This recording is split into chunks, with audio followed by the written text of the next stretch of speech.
সেটা কি সেটা কি দেখা আছে নম্বর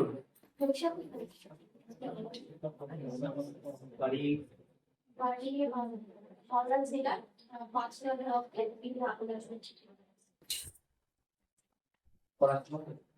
পড়াশোনা আমি 2013 সালে মাধ্যমিক, 2019 সালে মাধ্যমিক, আর আমি আমার জেনারেল আমি সাথে সাথে এবং 2022 সেখানে আমি বিএস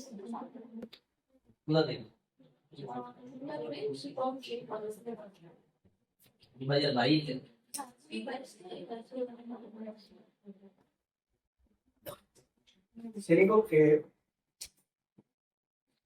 কোন শিশু যে ক্রিয়েটিভ কিভাবে বুঝবেন এই শিশুটার কোনটা ক্রিয়েটিভ চাই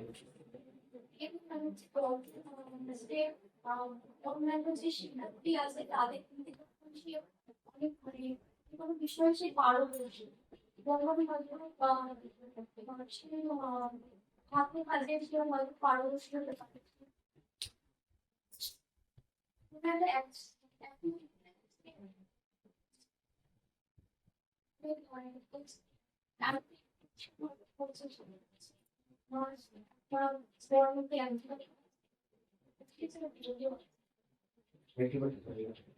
আপনি পড়াতে পড়াতে একটা ভুল তথ্য দিয়ে ফেললেন বা বলে লিখে ফেললেন, একটা ছাত্র সেটা জানতো সেটা খুব অ্যাডভান্স ভালোভাবে সেটা ভুলে দিলে আপনার পর বুঝতে অবশ্যই যে আমার হয়েছে সেটা তো আমি স্বীকার করবো।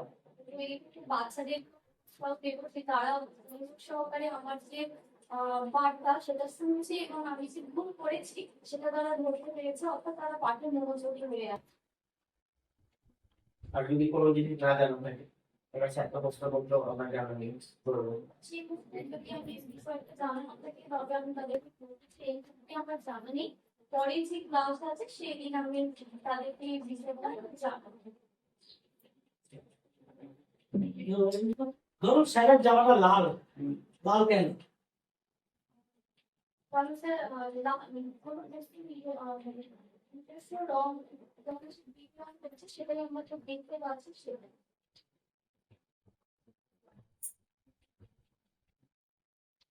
মানে কিছুটা হয়েছে বা কারো যেমন এই ফটোটা সাদা কেন? সাদা সাদা কিনেছে, সাদা কিনেছে আবার প্রশ্ন হচ্ছে সাদা কেন? কোনো বস্তু কি রং নেই হয়ে যায় সাধারণত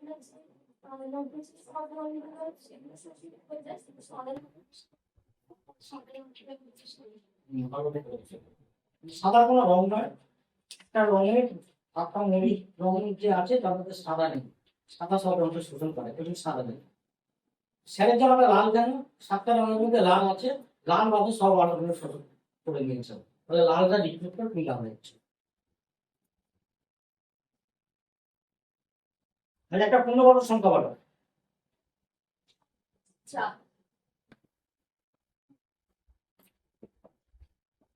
আচ্ছা, 3 বর্গের বর্গমূল কত?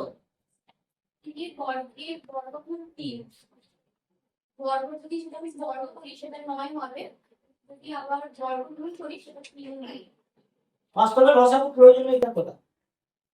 একটা দুটো একটা হয়তো গাড়ির দুটো লাইট লাগানো আছে, একটি লাল বাতি আর একটি নীল বাতি। লাল বাতিটা 15 সেকেন্ড পর জ্বলে আর নীল বাতিটা জ্বলে 20 সেকেন্ড পর। কোন দুটো বাতি কখনই একসঙ্গে জ্বলবে সেটা জানার জন্যই আমরা লসাগু করছি। বড় একটা দেখেছি লসাগু দুটো একসাথে আমরা লসাগু ব্যাপারটা আলাদা দেখতে পারি।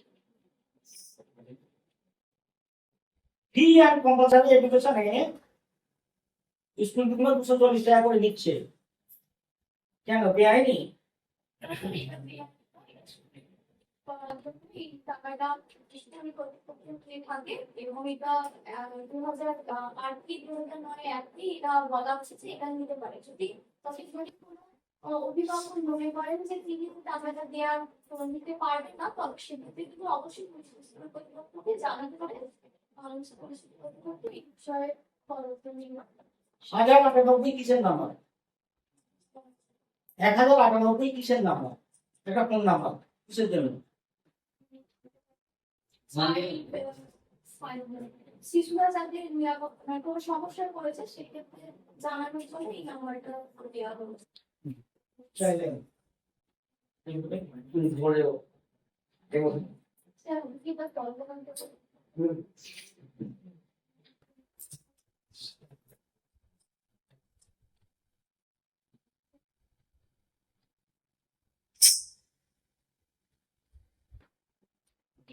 শুভ দুপুর ছাত্রছাত্রীরা, তোমরা সবাই কেমন আছো? ভালো আছো? আমি ভালো আছি। আচ্ছা, তোমরা এখন সবাই কি পঞ্চম শ্রেণীতে পড়ো তো? আর আমি তখন এখন তোমাদের কি ক্লাস নেবো? হ্যাঁ, আমার গণিত। আচ্ছা, কেউ কথা বলে না, প্রত্যেকের বই খাতা বের করো।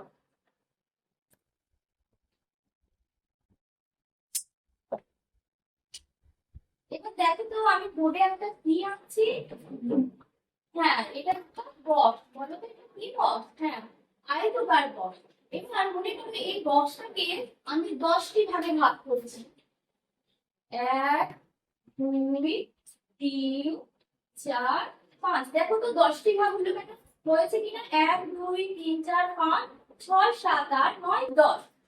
এবার মনে করবে এই 10টি ভাগের মধ্যে আমি একটি ভাগে নীল রং দিলাম। তাহলে তোমরা বলো তো এই 10 ভাগের মধ্যে নীল রং আছে কতটা? হ্যাঁ, 10 ভাগের মধ্যে নীল রং আছে এই যে 1 ভাগে। আচ্ছা, এইরকম ভাবে যে লিখেছি এটাকে কি বলে গণিতের ভাষায়? হ্যাঁ, ভগ্নাংশ বলে। আচ্ছা, ভগ্নাংশতে বলতে এবার বলো তো এই ভগ্নাংশটাকে কি ভগ্নাংশ? প্রকৃত ভগ্নাংশ। কেন প্রকৃত ভগ্নাংশ? হ্যাঁ, এই লবটা হরের থেকে ছোট, তাই তো? আচ্ছা, এবার দেখো তো এই যে 10 দিয়ে আমি একটাকে ভাগ করবো। দেখো ভাগ করা যায় কি? দেখো তো, দেখো ভাগ করা যাবে? যাচ্ছে না, কারণ এখানে আছে 2 অঙ্কের সংখ্যা আর এখানে আছে 1 অঙ্কের সংখ্যা।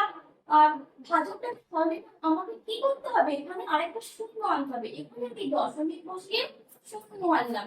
এবার দেখো হলো দুটোই 2 অঙ্কের সংখ্যা। এবার 10, 1 10।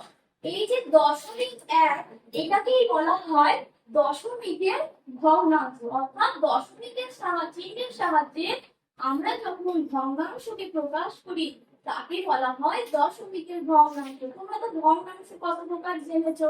কি কি? হ্যাঁ, প্রকৃত ভগ্নাংশ,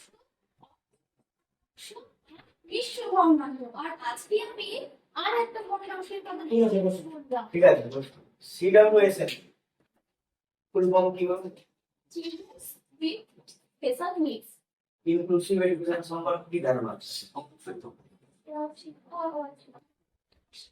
যেখানে বিশেষ চাহিদা সম্পন্ন শিশুদের সাথে স্বাভাবিক যারা শিশু একই শ্রেণীকক্ষে পাঠদান করে কি অন্তর্ভুক্তিমূলক শিক্ষা করে। শিশু ভর্তি শর্ত কি? কি কি স্কুল দেখে শিশুকে ভর্তি নিতে গেলে কি কি ডকুমেন্ট দিতে হয়? জন্ম সার্টিফিকেট সেটা নেওয়া হয়। আর জন্ম সার্টিফিকেট না থাকলে যদি কোনো বাচ্চা জন্ম সার্টিফিকেট না থাকে তবে তার প্রারম্ভিক শিক্ষা কখনোই অসংযত করা যাবে না। একদম বলা হয়েছে। কি নেবে? লিখে তো কিছু হবে। তার বাবা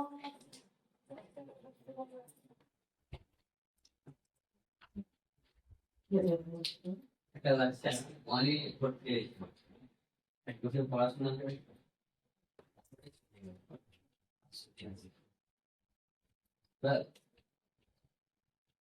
তিন বছর পর এই স্কুলে আসতে পারে